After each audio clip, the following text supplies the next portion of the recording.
ये एक स्वैच्छिक संस्थान है जो जांच पड़ताल कर रहा है नेताजी के अंतर्ध्यान होने से जुड़े रहस्यों और उनसे जुड़ी कहानियों पर। मिस्टर चंद्रचूड़धर। माना पड़ेगा, बहुत पहुंची हुई हस्ती है। बंगाल का शेर, बेस्ट कैप्टन ऑफ इंडिया।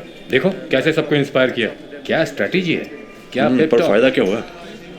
क्या मतलब फायदा क्या हुआ? ये पेप टॉक की स्ट्रेटेजी, इन सब लड़ाई वाड़े से फायदा क्या हुआ? आखिर में हार ही गया ना। यानी ये लड़ाई, ये कोशिश सब बेकार है, इसका कोई मतलब नहीं। भाई तेरी बात सुन के मुझे कुलभूषण खरबंदा की डायलॉग याद आ गया। कौन सा? वो शाकाल? नहीं पागल, वो जो असरानी से कहा था ना उसने, जो जीता वही सिकंदर। आज से 100 साल बाद स्कोरबोर्ड पर क्या लिखा रहेगा?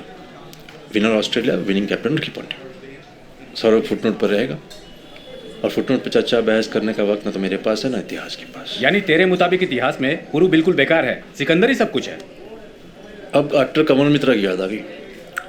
बोलना नहीं चाहता हूँ पर बोल रहा हूँ। सुनिए, बॉस बुला रहे हैं। फुर्सत मिल गई मैच से?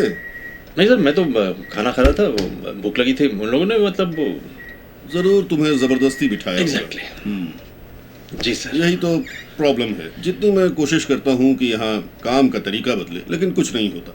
यहाँ हर किसी का इंटरेस्ट सिर्फ या तो क्रिकेट में है या फिल्मों में। खैर छोड़ो।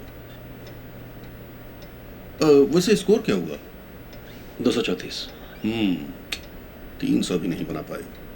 जाने दो। सुनो, तुम्हारे लिए असाइनमेंट। जी बोलिए।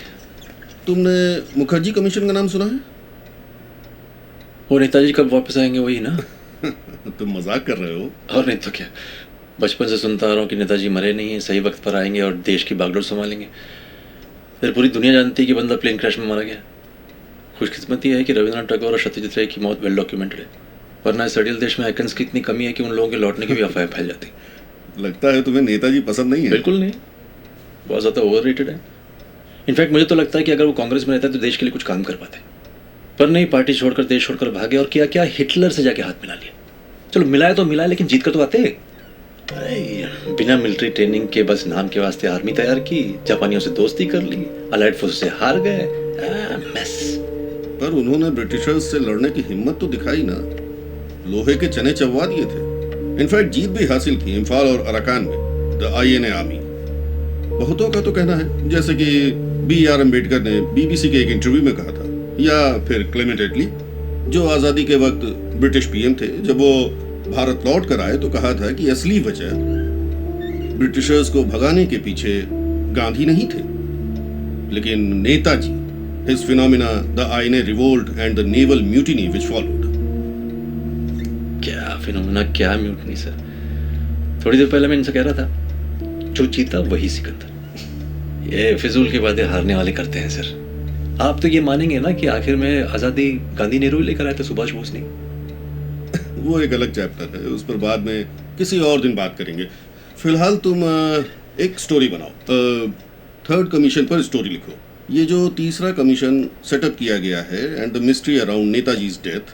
हालांकि तुम्हारा इस मामले में एक स्ट्रांग ओपिनियन है जो मैं देख ही रहा हूँ, पर मेक इट न्यूट्रल।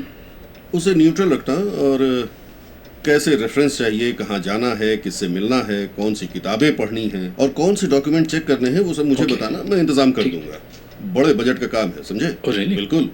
इसलिए इसे इंडिया टाइम्स की तरफ से इंडिपेंडेंट इंक्वायरी के तौर पर देखो। और हाँ चंद्रचूड़, ये रिपोर्ट अब तक की सबसे कॉम्प्रिहेंसिव रिपोर्ट बने।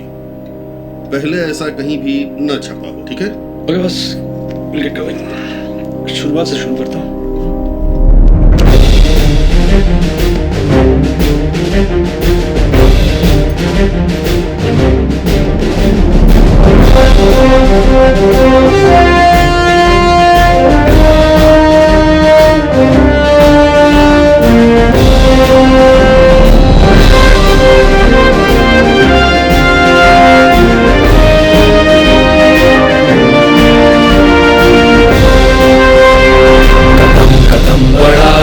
खुशी के गीत गाए जा, ये जिंदगी है कौम की, तू कौम पे लुटाए जा। कदम कदम बढ़ाए जा, खुशी के गीत गाए जा, ये जिंदगी है कौम की, तू कौम पे लुटाए जा।